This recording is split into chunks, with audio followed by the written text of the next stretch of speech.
Okay, so let's begin our waffle frame. So we're only going to use one portion of the waffle of our 3D model as an example of how we can produce a waffle frame. And so what I'm going to go ahead and do is I'm going to copy and paste this in place, and I'm going to create a new layer. And I'm going to change it to that layer, and now I'm going to call this layer. I'm just going to call it surface. And it seems like that already exists, so I actually need to call it something different. So I'm just going to call it waffle frame surface. So from there I can actually turn off, well, what I'm going to do before I turn off that is I'm going to select everything and I'm going to move it just down just slightly. I know we had it at 0, 0, 0, but it'll come into play a little bit later why we're moving it out of the 0, 0, 0 plane.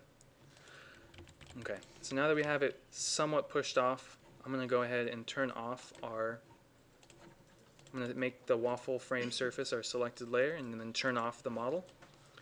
And so now we're just dealing with this one surface here.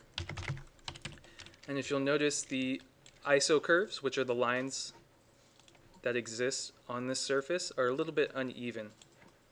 And I will show you what I'm talking about is once you go to your ISO curve density under properties, right here you can change the density to, let's just say 5. You'll notice that it's uneven.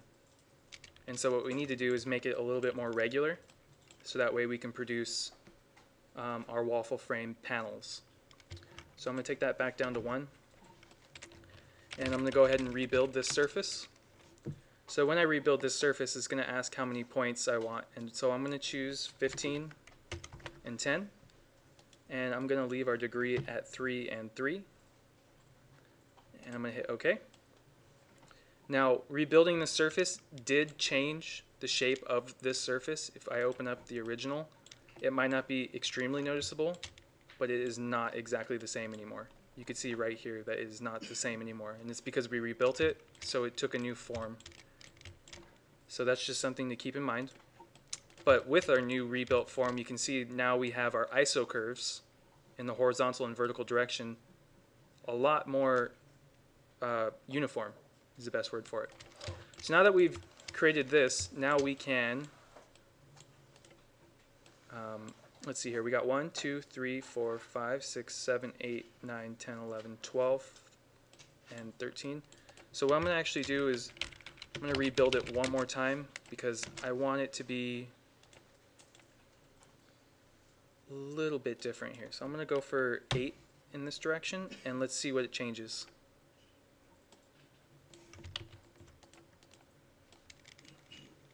You know, it's fine. I will not rebuild it. I'll just keep it the way it is, and we'll work with this. Okay, so the first step to this is 15 to 10 or 8? 15 to 10. So my rebuild is going to be 15 and 10, and then 3 and 3.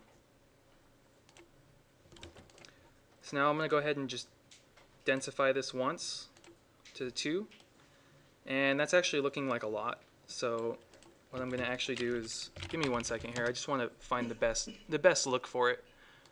I'm going to change this to 10 and 5 and see what we get here. That looks a lot better. 10 to 5? Yeah, so what I did is I changed it to 10 and 5. And so you see the amount of lines have changed. In the horizontal, or I'm sorry, in the vertical we have 1, 2, 3, 4, 5. And then in the horizontal direction we probably have somewhere around 10, which is what we inputted. And I changed the density to 2, so that way it could give us more ISO curves, and that's 3. Now that's a lot right there. The more ISO curves you put on a surface, the more work it's going to be to create a waffle frame. So the first thing you want to do before you create a waffle frame structure is really figure out how much work you want to give yourself and how clean it's actually going to look. So too much might be shooting yourself in the foot, too little, and it might not look like the result you want. So it's always good before you get really into this to sort of figure out how many curves you want or how many panels you're going to want in the end. And to me right now this looks pretty good. We have a few going in the vertical and a lot more going in the horizontal. I think this will look nice. And so what I'm going to do now is I'm going to create, actually what I'm going to do is I'm going to extract the wireframe. So now that I've done that, I need to create a layer for these wireframes here. And so as you noticed already, I've been talking about horizontal and vertical. And so those are going to come into play the entire time here. What we're going to do is separate into two different layer types, our horizontal lines and our vertical lines. So I'm going to create a new layer, and I'm going to call it